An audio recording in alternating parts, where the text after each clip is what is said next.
摄政王，恭喜啊！听说你明天又要当新郎官了。我看你这身体好像病得不轻啊，明天还有力气娶新娘子吗？哼，这不是冲喜吗？说不定喜事一办，把邪气冲走了，人就好了。摄政王这喜都冲了多少回了，就不怕自己肾虚体亏、阳气不足，这邪气不更容易沾身子吗？只有好处，这也算帮你一个忙，遂了你的心愿，让你把皇后的宝座留给你们科尔沁的姑娘。你真无耻！我正大光明的娶夫进，我有什么无耻的？你多尔衮，你究竟要干什么？你可别误会，我这次可不是为了让你嫉妒，也不是为了寻开心。我娶她，是因为我心里忘不了她，她已经开始长在我这儿了。这不是对谁都好吗？过去的都过去了，我们各自寻找所爱啊。可为什么偏偏是若曦，不是别人呢？哦，我忘了告诉你，若曦是绿珠的女儿。我当年欠绿珠的，也许是绿珠的在天之灵，不忍看得我如此寂寞苍凉，才把她的女儿派到我身边来。我一见到若曦，就仿佛看到了当年的绿珠，真是难忘她那水汪汪的温柔的眼睛啊！我这次可不是为了让你嫉妒，我犯不着这么做。我娶她，是因为我真的想娶她。很抱歉，我爱上别人了。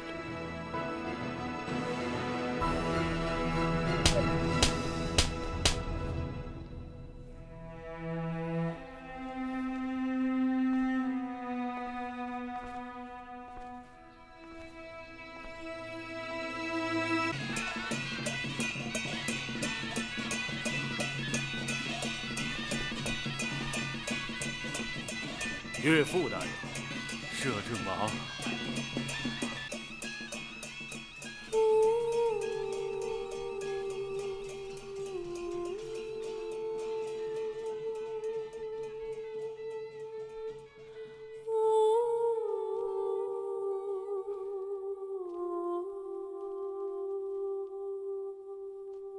岳父大人，这新娘子我就接走了。好，好。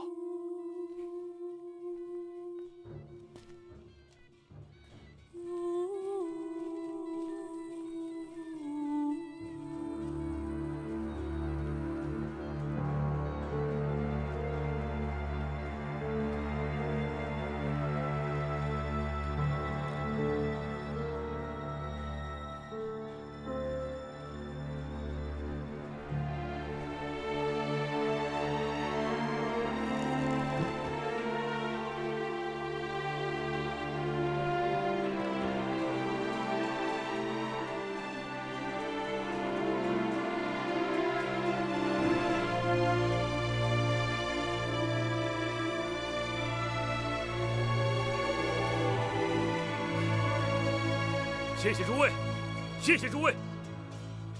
这是我多尔衮一生当中最得意的一次婚礼。我终于娶到了我想娶的人。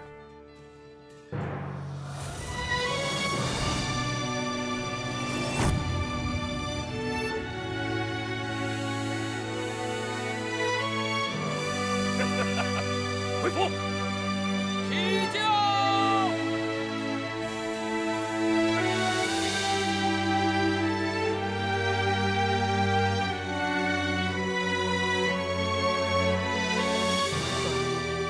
你既然非要和大清皇帝作对，就是跟天下人作对，我不能再容你。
你为什么要这样做？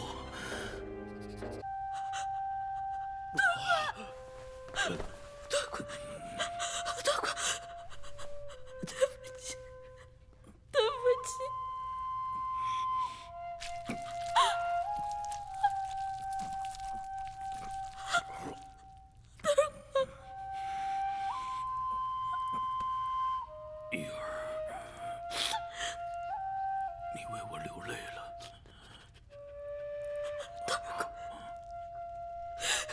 我不会让你这么孤单的走的。你等我，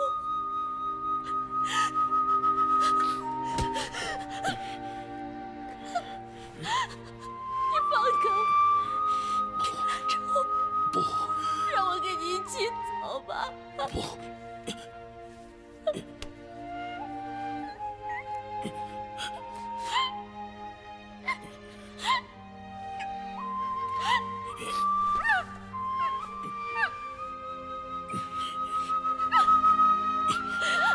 玉儿，你别犯傻，你留下，你必须留下。我太累了，都没有力气对付你们母子了。可我终于解脱了，你应该替我感到高兴。大官。对不起，玉儿，答应我，留下来。我们都深爱着大清，为了我，为了我们的爱新觉罗家族，答应我，留下来。大清需要你。对不起，对不起，大官。别难过，我的傻丫头。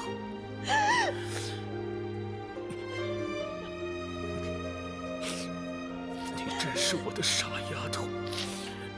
其实，在你跨火盆的时候，我已经知道了，我手里牵着的就是你。我爱了你那么多年，我怎么会连你的手和别人的手都分不出来呢？还有你身上的气息，我闭着眼睛都能够分辨。那你为什么不阻止我？为什么不阻止我呀？我熬了一辈子，盼了一辈子，我一生的梦想，一生的等待，就是要让你做我的新娘啊！玉儿，原谅我，曾经在痛苦失意的时候，在纸醉金迷中沉沦。原谅我明明深爱着你，却却一再做出刺伤你和伤害你的事。是我的错，都是我的错。是我的自私，我的倔强，让你失去了那么多，让你一生都在痛苦、失望中度过。我欠你的，对不起，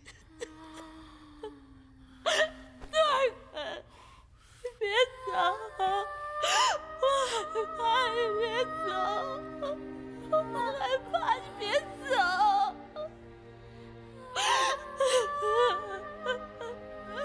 玉儿，带我去草原好吗？那是我们两个都渴望去的地方。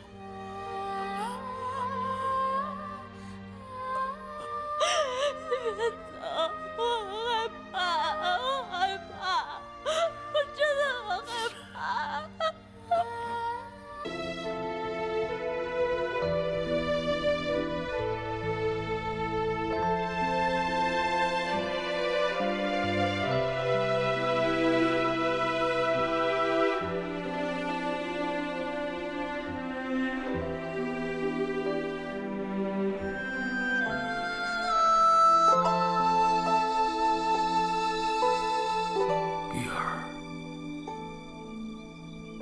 记得骏马和鹰的约定吗？记得。你是鹰，我就是草原上奔腾的骏马。骏马永远跟着鹰奔跑，到天之涯，海之角。你答应过我，等福林长大了，我们就一起回草原。找一个蒙古包落脚，做一对最普通的牧民。你答应过我的。我没忘，我和你一样，这辈子用了无数的希望，无数的憧憬，就等着这一天。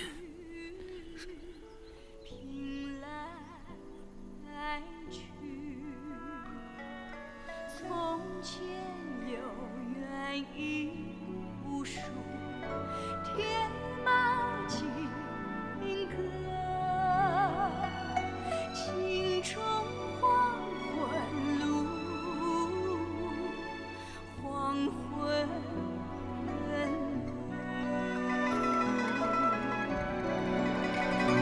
满目荒凉山可遇，一往情深深几许，西风吹老淡风树，西风吹老淡风树，满目荒凉山可遇，一往情深深几许，深山夕照深秋雨深。圣母皇太后，皇上请您紧急回宫。英亲王阿济格起兵逼宫了。什么？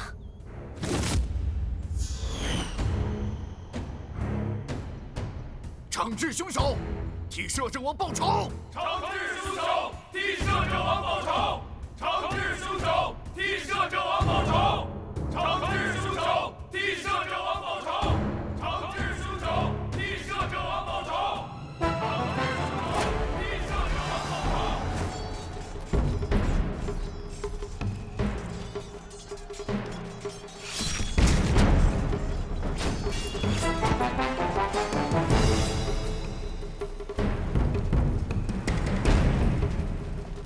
报仇！挡我者死！杀！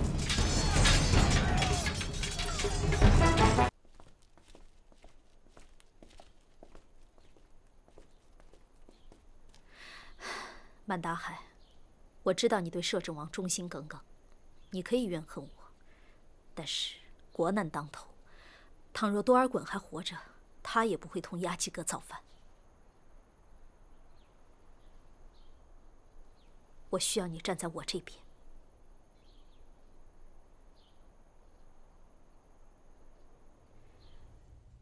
大家统一口径，多尔衮的死因是去塞外打猎，坠马而亡。人是我杀的，但我这么做是为了保住福临。这件事情绝对不能对外承认，否则两白旗一定不会罢休，尤其是阿基格，一定会抓住把柄，打着为多尔衮复仇的旗号，逼宫篡位。皇太后说的有理。我带着多尔衮出关的时候，身边只有满达海和苏沫尔2个人跟着，阿基格并没有亲眼所见。满达海，在。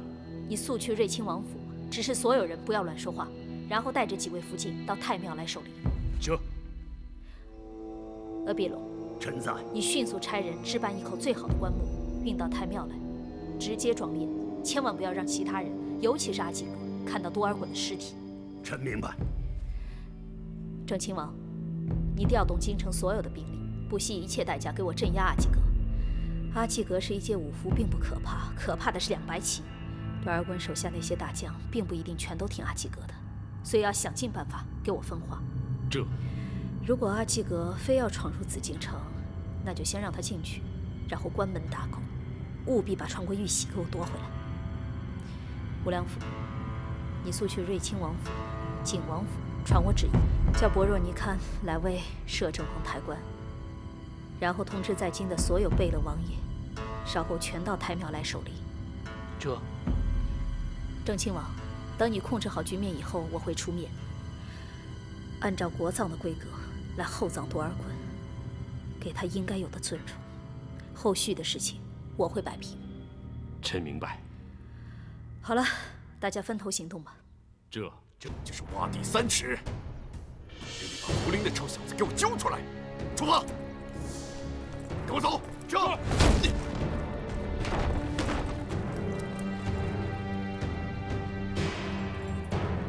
英亲王什么都没有找到，哼，看他能躲到哪里去。走，去乾清宫。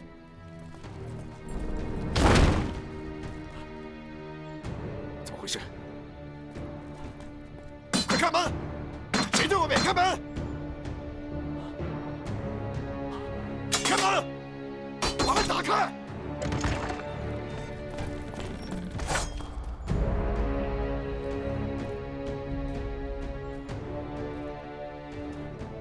阿基格，没想到吧？切尔哈朗，原来是你在阴我。是你自己钻进来的，我只不过是奉了圣母皇太后的懿旨，关门打狗。你就是一条狗！把刀都放下。阿基格，事到如今，把玉玺交出来吧。不可能！走，住手！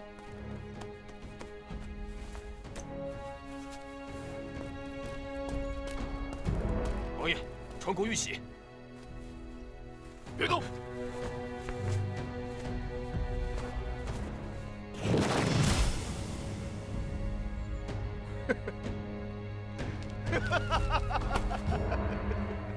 多尔衮，你料到会有今天的结局吗？啊！你蠢呐！你这个十足的蠢材啊！你看看你的哥哥和你的部下死得有多惨！你当初要是听我的，结局会是这样吗？你不肯做皇帝也罢，可最终的，你不还是死在那个女人手里吗？我这个做哥哥的替你可惜呀，替你感到冤呐！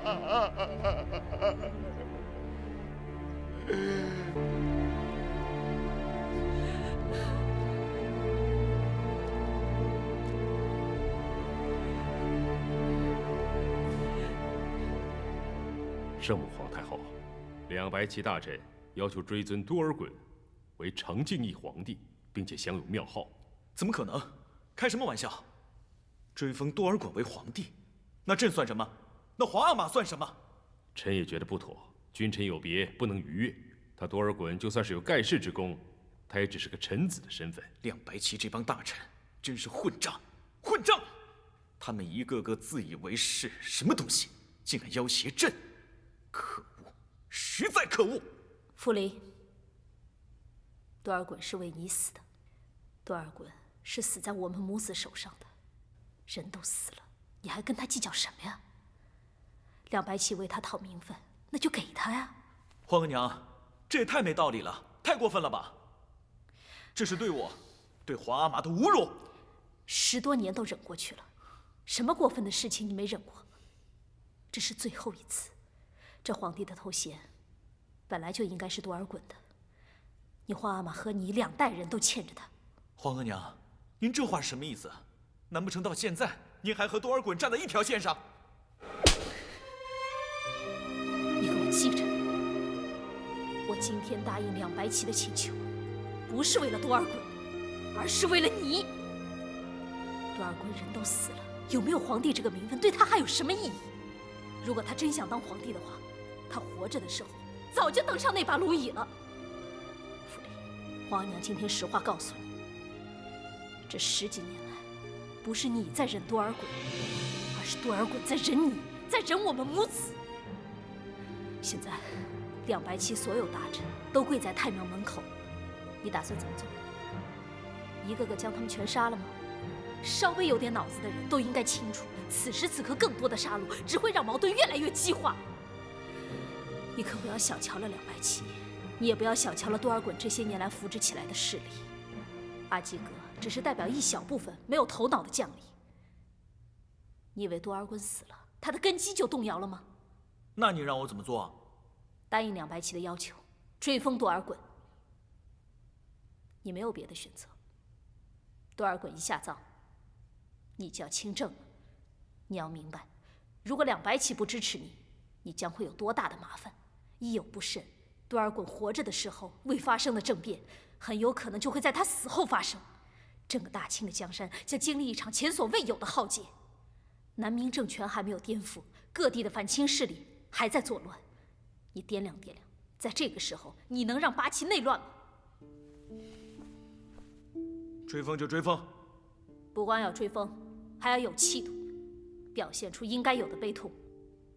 不光是皇上失去功臣的悲痛，还必须是侄子失去亲叔叔的悲痛。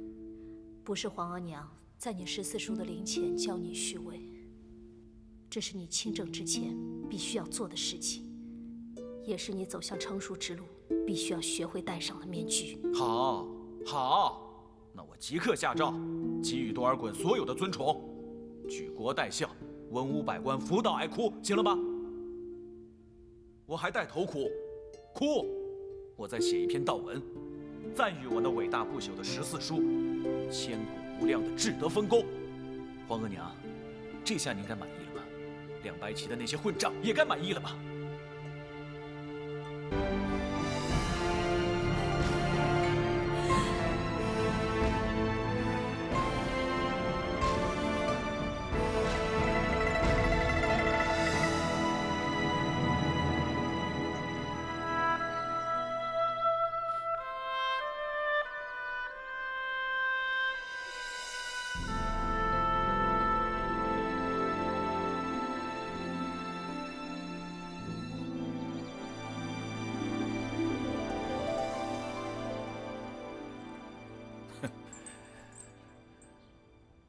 布木布泰，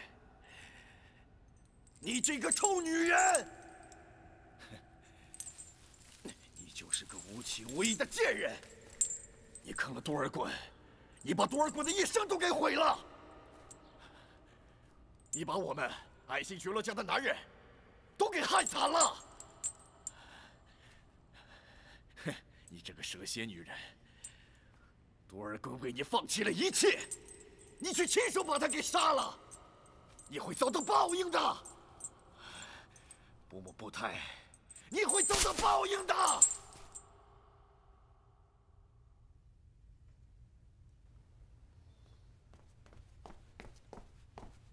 皇额娘，你为什么不让我把阿济格那个混蛋给杀了？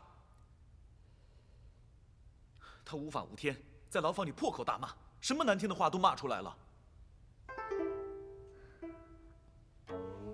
傅林，你马上就要亲政了，已经死了那么多人，别再染血了。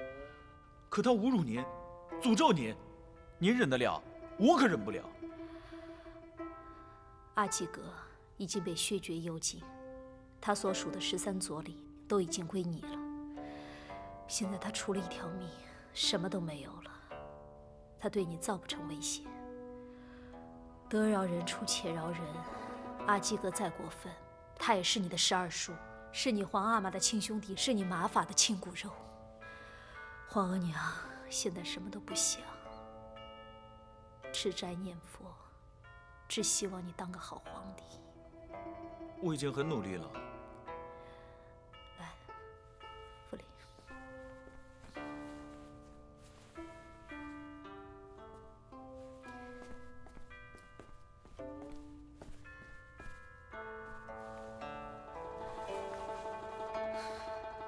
傅林，你舅舅又来催过我，这册封大典还得早日举行。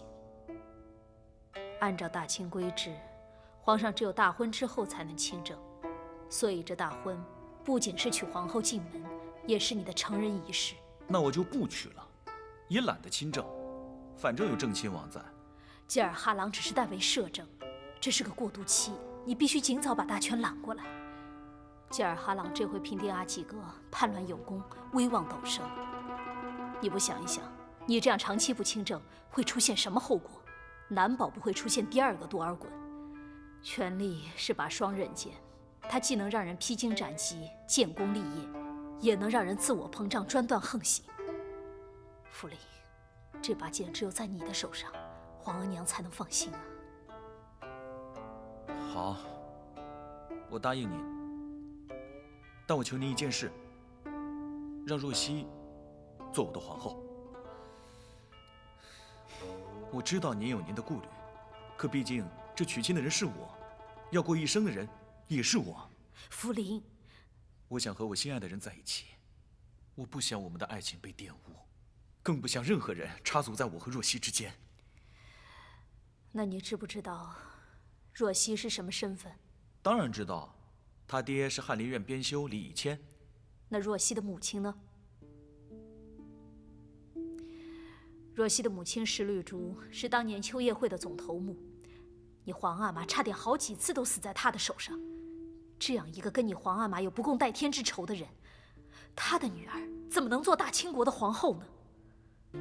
您不让我和若曦在一起，还不如一刀杀了我，就像杀死多尔衮那样。干干脆脆的给我来一刀！傅林，皇额娘，我告诉您，我不管若曦是谁，这辈子我非她不娶。好，我同意你娶若曦，但是皇后的名分必须给纳木齐。不，若曦必须是皇后，我不允许任何女人凌驾于她的头上。册封纳木齐为后，这是国事，不仅关系到大清的脸面，也关系到科尔沁的地位。您就只知道您的科尔沁，您就只会替您的娘家打算盘。我就是不娶纳木齐，怎么了？科尔沁还能反了是吗？皇额娘，难道就只许您有您的传奇爱情，只许您和您心爱的人长相厮守，甚至做出不顾体统、不顾脸面、不顾我感受的事情？为什么我就不能和心爱的女人执手相守？多尔衮总算死了，我也总算熬出头了。我再也不允许任何人踩在我的头上。我想做的事情，绝对不允许任何人阻拦。混账！只要我还活着一天，这后宫就由我来做主。谁做你的皇后？按照祖宗律制，你还插不上嘴。皇额娘，您还真是铁石心肠。难道您把多尔衮的死怪在我和若曦的头上，然后心里暗暗地恨着我们吗？多尔衮就是因为你们而死的。还真是，您死了，您的嫔夫就见不得您儿子幸福。皇额娘，您可真是我的好皇额娘啊！您可别忘了，多尔衮是你亲手杀死的。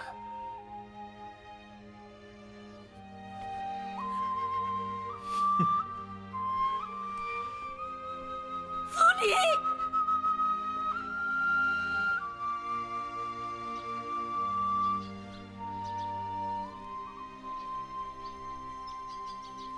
福临，不要再和你皇额娘怄气了。我非你不娶，我不要任何女人。若曦，我只要你，你必须是我爱新觉罗福临的皇后。福临，我配不上你。怎么配不上了？你是我倾心相爱的人，你是我心目中的唯一，除了你，还有谁能做我福临的正妻？我是汉人。汉人怎么了？福临，你听我说，你皇额娘的决定没有错，她不是不爱你，而是在用另一种方式爱你，明白吗？你即将亲政，身边却没有亲信集团，多尔衮把持朝廷那么多年，原先的那些势力不可能一下子全倒向你。你皇额娘坚持让你与蒙古联姻，就是为了巩固你在朝中的力量。你想想，现在两白旗势力仍然盘踞朝中，哪怕你亲政，也只有你一个人，能有什么用啊？我本来就不屑于当这个皇帝。不，福临，你要当这个皇帝，而且要当个好皇帝。福临，别因为我在和你皇额娘计较了，也别因为我在拿大清的命运开玩笑。只要能和你在一起，我是不会在乎名分的，也不会在乎其他任何事情。若曦，我是怕委屈了你，我不甘。没有什么委屈不委屈的，相爱是我们两个人的事情，只要我们的两颗心紧紧地贴在一起，外在形式的东西又算得了什么呢？为了你，你皇额娘已经付出了太多了，连她自己的心上人她都亲手杀死了，你得想想她的苦。纵然我们有千般万般的理由，也不要再让她为难了，好吗？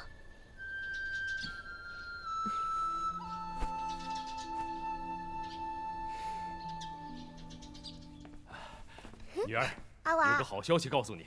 什么事儿？您这么开心？你姑姑已经同意了，3天后举行婚礼。定了呀，阿娃。定了。太好了！你马上就是大清国的皇后了。来，坐下。女儿啊，这一次你可不能开心得太早。怎么了？因为这次册封，除了你这个皇后之外，还有另外2个妃子。妃子？另外2个人是谁啊？这其中一个是从好奇特部来的。哼，区一个好奇特部来的小妖精，敢跟我争？我要你注意的是另外一个李谦的女儿李若曦。怎么可能是她呢？阿娃，不行，绝对不能让那个李若曦进宫。福临朝思暮想的就是那个李若曦，她若进了宫，那我以后的日子怎么过呀？哎，先坐下。女儿，我和你姑姑都不同意她进宫，但是没办法呀。不同意还让她进宫来和我抢福临，这不明摆着让我难堪吗？不知道姑姑怎么想的。阿娃，您之前不是派不和杀过他吗？那您再去派呀。不行，绝对不行。为什么呀？你要学会以退为进。你现在需要做的是赶紧把皇后这个位置拿下来。等你做了皇后，要收拾那个李若曦，还不易如反掌吗？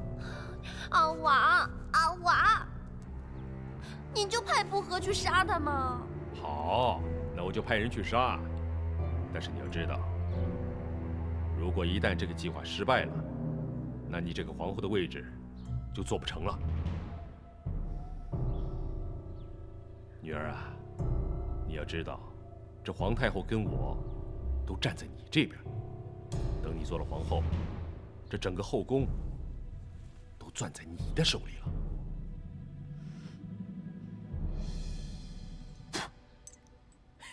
福临，你个臭小子！嘿，我要杀了你！我要杀了你！哼，你知道吗？你跟你阿玛一样，冷血、翻脸无情。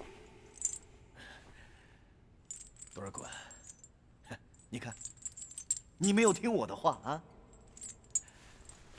你蠢呐！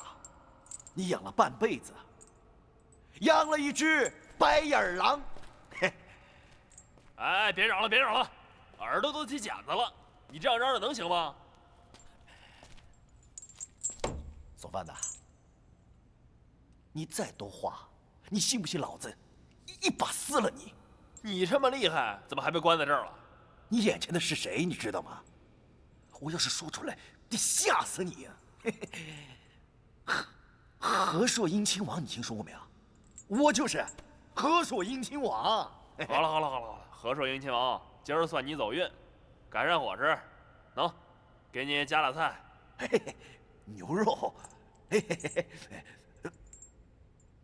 不是，你们不会是想下毒毒死我吧？毒死你！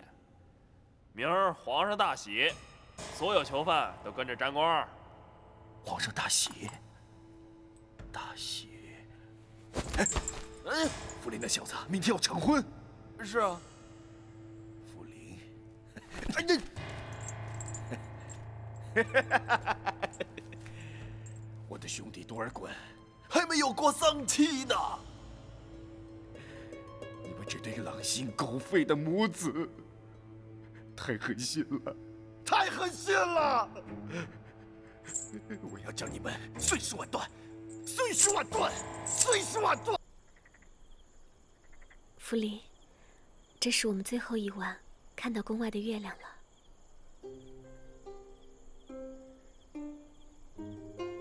你说，宫里的月亮也是一样的吗？就算不一样，我也会让它在你的眼里变得一样。我宁可明天只是一场普普通通的婚礼，而我不过是一个普普通通的新娘。你不高兴吗？高兴，可是不知道为什么，我的心里却充满了恐惧。一入宫门深似海，那2个嬷嬷这几天可没少折腾我。这回你总算知道我在宫里生活着有多么的不如意了吧？所以你也把我弄到宫里，让我也不如意啊。若曦，我是不会让你受委屈的。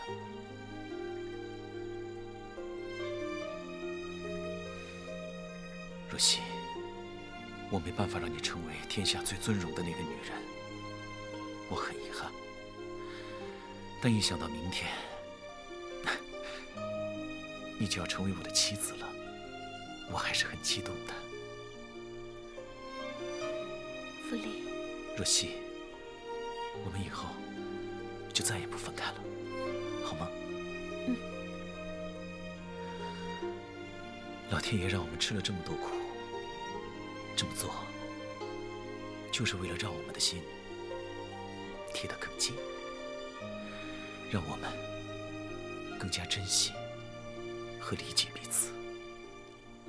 若曦，你就是我生命里的阳光，让我从混沌中苏醒过来，让我从混沌中跋涉出来。我没有办法让你成为我唯一的妻子，请你原谅我。傅林，我不许你说这样的话。但这颗心，完完整整的这颗心，让我来把我这颗心完完整整的交给你。他们会住进紫禁城的其他宫室，但他们永远也踏进不了我的心。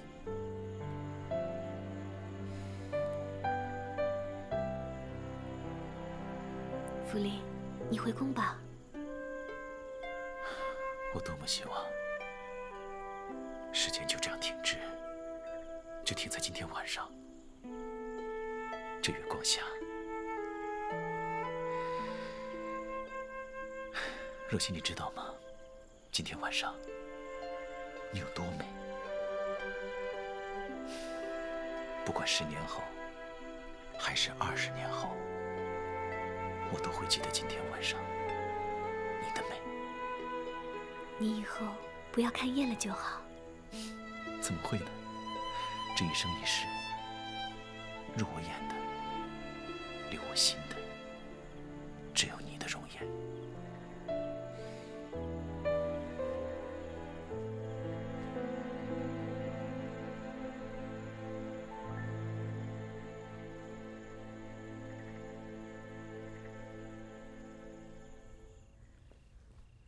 若曦，爹，怎么这么晚还不休息啊？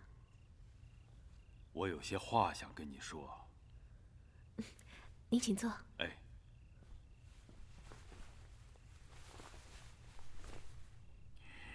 女儿啊，爹，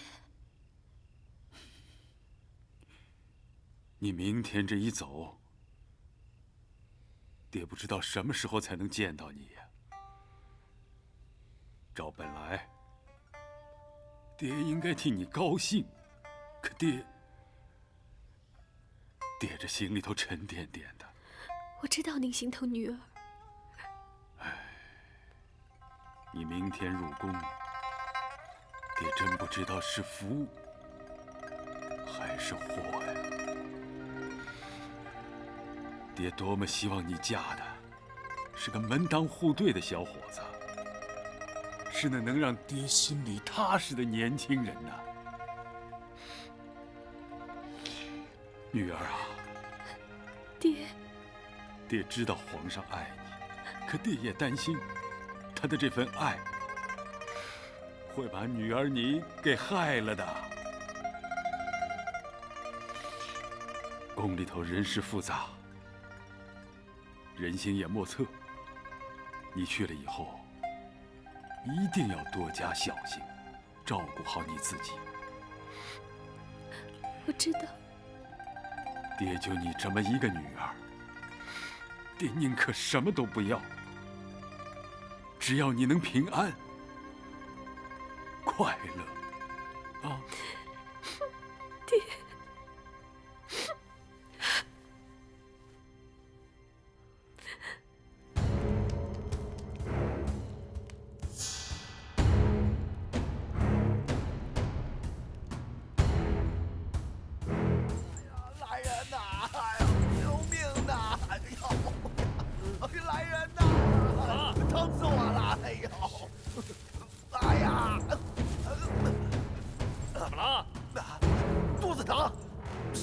菜里边下毒了？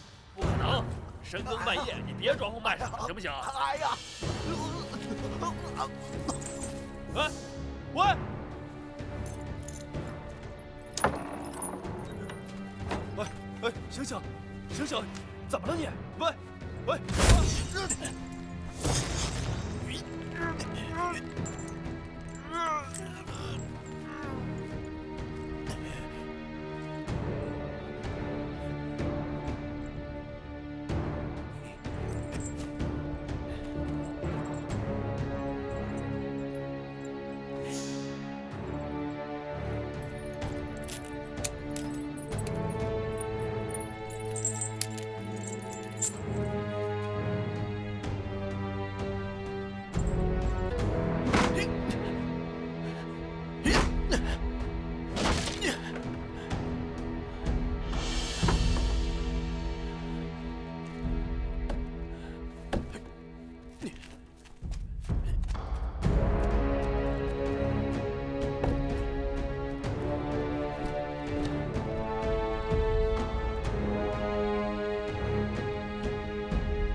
圣母皇太后，昨晚神武庙起了大火，阿基哥被烧死了。守门的侍卫说是他自己纵火的。好了，我知道了。今天大喜的日子，不要再提他了。嗯。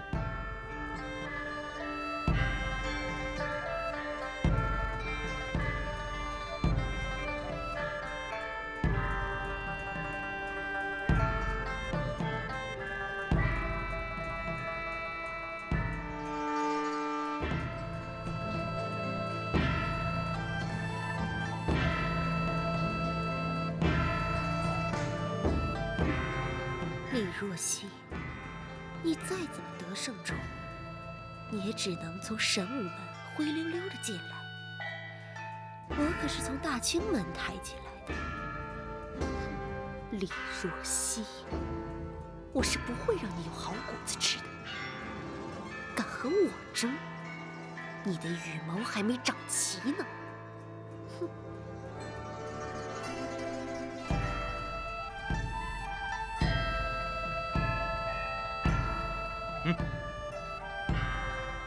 你再去看看，若曦为什么到现在还没有到？这皇上，你今天的重头戏在坤宁宫，你别忘了自己的身份。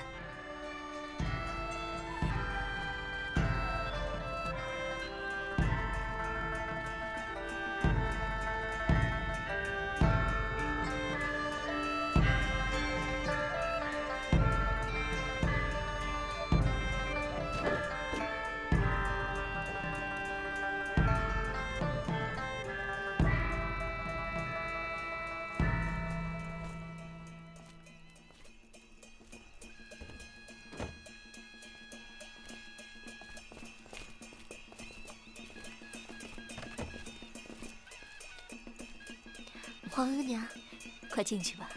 嗯。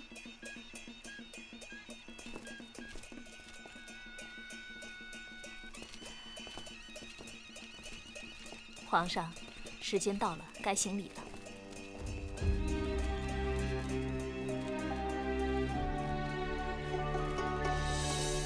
皇额娘，是不是您搞的鬼？若曦的轿子先出，她本应该先进宫才对。我怎么知道？不行，我要去找她。不行，今天是你大婚纳后的大日子，等会儿你还要祭天祭祖宗，我不许你出任何差错。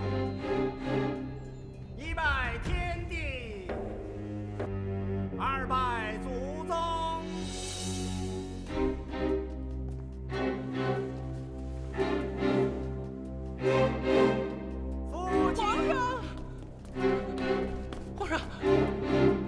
皇上，花轿到了吗？花轿回来了，但若曦姑娘没来。什么？迎亲的队伍一早到李府，却发现2个嬷嬷死在了新娘房间，新娘她不见了。什么？人会去哪儿啊？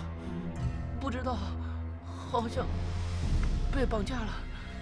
傅离，继续拜堂，听到没有？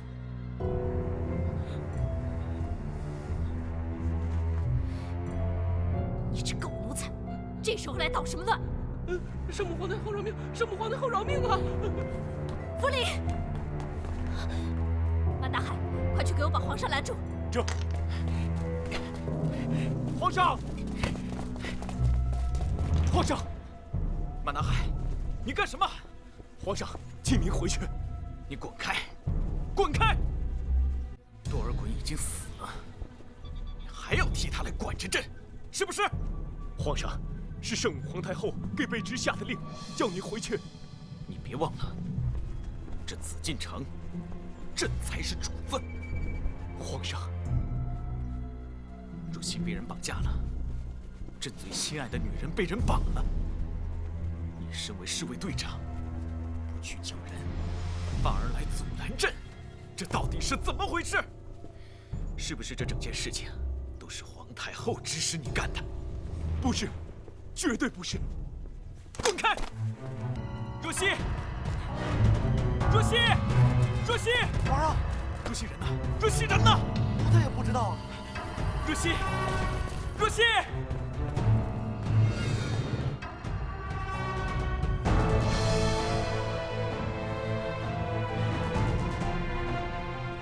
2个嬷嬷吟诗起来给小姐沐浴，结果人就一直没有出来，小姐也不见了。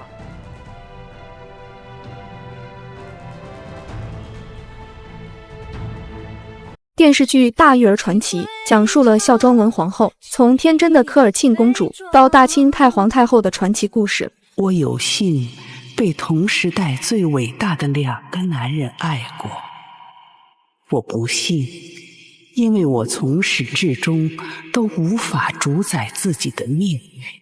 景甜的清宫装扮令人眼前一亮，穿上民族服装的她毫无违和感，少女装扮的辫子头也很漂亮，简直就是景甜的颜值巅峰。明朝末年，努尔哈赤攻打宁远，明朝守将袁崇焕英勇守城，靠红衣大炮力压金兵，14贝勒多尔衮奋力厮杀，仍难扭转败局。在15贝勒多尔铎的营救下，仓皇败退。4贝勒皇太极虽也是努尔哈赤之子，但为人自私自利，在宁远之战消极待战。金兵败退之后，皇太极拾到负汉的布匹，以为努尔哈赤已经遇害，决定赶回盛京夺取王权。然而努尔哈赤并未身亡，多尔衮沿路拦下一辆马车，喝令乘车之人下车，打算征用马车攻负汉乘坐。车上的女子掀开车帘，容貌不俗，如同仙女下凡。多尔衮一眼就识出了大玉儿。玉儿，真的是你吗？你是？我是多尔衮啊！多尔衮。大玉儿来自蒙古科尔沁部落，是莽古斯贝勒的孙女。见努尔哈赤身负重伤，大玉儿忙命随行的蒙古神医绰尔几为他看伤。皇太极得知努尔哈赤被救出，故意用石头砸伤自己的膝盖，拖着伤腿去拜见努尔哈赤，谎称自己遭明军围攻，被炮弹炸伤腿晕了过去，所以未及时前来营救。后来我去找你，就只找到了这些，孩儿还以为复痕。我没事儿，去帮他看看腿伤。努尔哈赤回到宫中，向出尔济询问皇太极伤情。4贝勒的腿似乎不是炮弹所伤。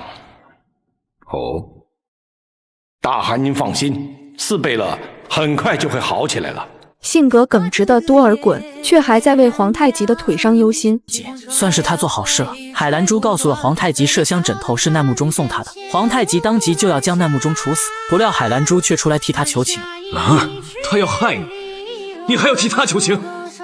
我不希望我们的孩子沾人厄运，不希望他是见了血光出生的。看在海兰珠的面子上，皇太极这才放过了奈木中，只是可怜了大玉儿平白遭罪。大玉儿的额吉得知玉儿被打入了冷宫，不放心的他决定亲自照顾大玉儿直至生产。很快，在一个雷雨交加的夜晚，大玉儿预感到将要临盆，苏沫只好用银子买通看守的公公，让他帮忙去请来接生嬷嬷。可是过了一会儿，只见小太监一人回来，原来这个时候海兰珠也在生产，接生嬷嬷早早就在关居宫候着。陈妃，她不是还有1个多月吗？那这个奴才也不是特别清楚，你不能再去叫别的接生嬷嬷呀？可宫里就1个接生嬷嬷呀。那你出宫去找啊！这么晚了，宫门也出不去啊。我去，这可把苏沫急坏了。没了办法的他只好去关居宫找皇上给派的接生婆，可里面的人都忙着在给海兰珠接生，根本没人听到他的呼喊。无奈的他又跑了回来，可这时大玉儿已经快不行了。危急时刻，苏沫想起了多尔衮曾经说过，他说过不管任何事都可以随时去找他。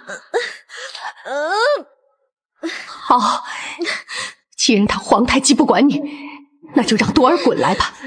你都已经生了，我才过来看你。事后哲哲顿感疑惑，是谁帮大玉儿接生的？哲哲这一问把在场之人问懵逼了。见大家都沉默不语，苏沫承认了是他打着皇后的名义找的多尔衮。哲哲听后也表示理解。玉儿，你放心，我知道该怎么做了。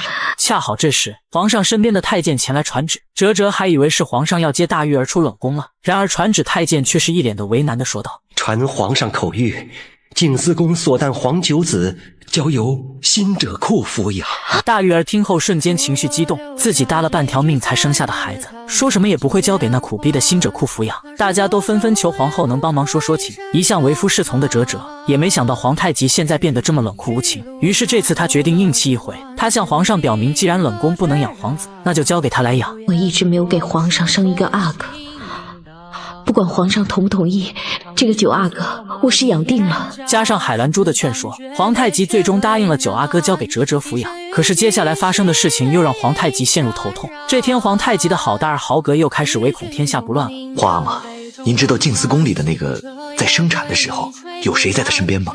到底什么事？皇阿玛，是我那好十四叔多尔衮。女人原本是皇上最宠爱的妃子，如今却沦落到给别人洗衣服，可偏偏这时还出现了孕吐反应。听说她原来是皇上最宠爱的妃子，后来跟额驸苟且，结果被皇上发现了，才拔她换衣局的。是吗？怎么都偷懒了吗？不做事啊，不准偷懒！可即便是怀着身孕，但手上的工作却一刻也不能停。多尔衮因担心大玉儿，于是扮成小太监来看望他。怎料还没说上几句话，就被管事公公发现。然而暴脾气的多尔衮可不惯着他，直接反手就将公公踩在脚下。狗奴才，连我瑞亲王都不认识了！王爷饶命！王爷饶命！你给我听清楚了，庄妃娘娘很快就要出去的，你要是再敢为难她，小心我灭了你全家！奴才不敢，奴才不敢，不敢！给我记住了！这……庄妃娘娘，您大人不计小人过，您先回去休息，我让奴才们来帮您做事。看着可怜的大玉儿，不由得让人心疼。难道就因为上次皇太极撞见他与阿哲苟且，所以皇太极就要这样对他吗？其实这只是一个导火索，因为在大玉儿被贬换衣局期间，多尔衮就多次挑衅皇太极，逼迫他放了大玉儿。混账！朕的女人，还轮不到你来说三道四。谁都可以替大玉儿求情，可这个人绝不能是多尔衮。再加上皇后带来大玉儿怀孕的消息，皇上瞬间脸色阴沉。皇上，不管怎么样，她可是您的妃子，肚子里怀的是您的孩子。你怎么就能确定？想必不说也能猜到，皇上定是以为孩子是多尔衮的种。虽然皇太极……恭喜皇上，我们格格给您生了一个八哥。胡说八个在朕手上呢。宸妃娘娘也生了，几时生的？我们格格是虚实刚过就生了阿哥。朕说兰儿生的是8个，她就是8个。眼前这个女人生产在即，可身旁却无接生婆，婢女只好用银子打点公公，想请她给找个接生婆。没想到公公拿了银子还要嘲讽2句。你说别人家娘娘生孩子，这接生嬷嬷就在宫里候着呢，你家主的倒好，还要临时去叫。又碰到这糟糕的天气。正当苏沫急得焦头烂额时，回来的小太监却说没请到接生嬷嬷。原来这边的海兰珠也在生产，皇上早早的就命接生嬷嬷在关居宫候着了，而整个皇宫里就只有这么一个接生婆。万般无奈之下，苏沫想到多尔衮曾经说过，有任何事情都可以随时去找他。好，既然他皇太极不管你，那就让多尔衮来吧。苏沫儿，你去找多尔衮，有什么事儿我担着。说完，苏沫就冒着大雨，谎称为皇后出宫办事，顺利来到多尔衮府上。随后，多尔衮扮成小太监，带着产婆赶来。可是由于耽搁的时间太久，大玉儿出现难产。你一定要比关雎宫那个女人先生出阿哥来，一定要争口气呀！我没力气了。看着大玉儿痛苦的样子，着实让人揪心。而屋外的多尔衮更是比屋内的人还要着急，于是他又开始祈求长生天保佑大玉儿母子。我多尔衮在此祈求天神，求你放过玉儿和她的孩子，你所有的惩罚都冲着我来，我愿意用我的生命来换他们母子平安。果然痴情的男人最帅，天神，麻烦这样的男人给我来一打。或许是天神感受到了多尔衮的诚意，伴随着婴儿的啼哭声响起，屋内的大玉儿顺利产下一名男婴。而另一边的关雎宫，皇太极也在焦急地等待着小生命的降临。没过一会儿，侍女就从里面出来向皇上道喜：宸妃娘娘给您生了一个8个。8个？是2个？是阿哥，虽然早产了，但是母子平安。一听是位阿哥，皇太极高兴得像个孩子一样，抱着怀中的阿哥一刻都不舍得放下。就在这时，苏沫儿也赶来报喜，说大玉儿生了个8阿哥，可皇太极却坚持说他手上的才是8阿哥。我们格格是虚实刚过就生了阿哥，当时满屋红光，冒着香气，奴婢还以为是做梦呢。真的有这种奇观吗？即便苏沫说的天花乱坠，皇太极却是漠不关心。朕说兰儿生的是8个，她就是8个。静思宫生的9阿哥。苏沫虽然替主子愤不平，但也不得不接受这个现实。沉浸在喜悦中的皇太极转头就抱着孩子来到海兰珠床前，不停地夸赞海兰珠，打破了科尔沁女人不能生儿子的命运，而且生出了跟朕排序一样的8个，这都是天意呀！这边哲哲来到大玉儿的冷宫里，看着怀中的9阿哥是越看越喜欢。大玉儿很是感激：姑姑，谢谢你。你怎么还能说这样的话呢？是姑姑我对不起。错怪了大玉儿，但大玉儿自从嫁给了皇太极，却还一直与多尔衮纠缠不清，这点也是不假。10年了，她既然已经嫁给了朕，就是朕的人了，为什么就不能断了从前的孽想？为什么就不能忘了从前那个人呢？皇太极想不明白自己到底哪点不如多尔衮，10年时间都未能感化大玉儿，在哲哲苦苦哀求下，同时念在大玉儿怀有身孕的份上，皇太极将大玉儿由星者库转到冷宫。谁知内幕中听后不高兴了，要是等大玉儿肚子里的孩子生出来，自己的努力就白费了。虽然冷宫条件是艰苦了些，好在比那星者库强多了。大玉儿本以为可以安心养胎，不料好心的内幕中送来一碗莲子汤。妹妹呀，这可是我特意为你熬的，看你近来气色不好，专门给你补血。玉儿哪敢有这样的福分？这是我们家娘娘赐给你的，你怎么不识抬举？怎么，怕我在汤里下毒啊？就在玉儿准备喝时，不料被苏沫抢先一步，眼看自己的计划被苏沫破坏，难木中很是生气。苏沫因此被难木中毒打一顿，可苏沫觉得只要能换得大玉儿母子平安，这顿打挨的就很值。主仆二人非常庆幸躲过一劫，可恶毒的内幕中又岂是会善罢甘休的人？这天晚上，大玉儿又梦见多尔衮，吓得突然惊醒。这时在苏沫的提醒下，大玉儿才发现裤子上布满血迹。苏沫吓得连忙去替大玉儿请太医，怎料大半夜里太医都不知道死哪去了，任凭他喊破喉咙都没人回应。而这边眼看大玉儿已经疼得快不行了，孩子，你一定要陪额娘一直坚持下去，不要离开额娘。哥哥，您看。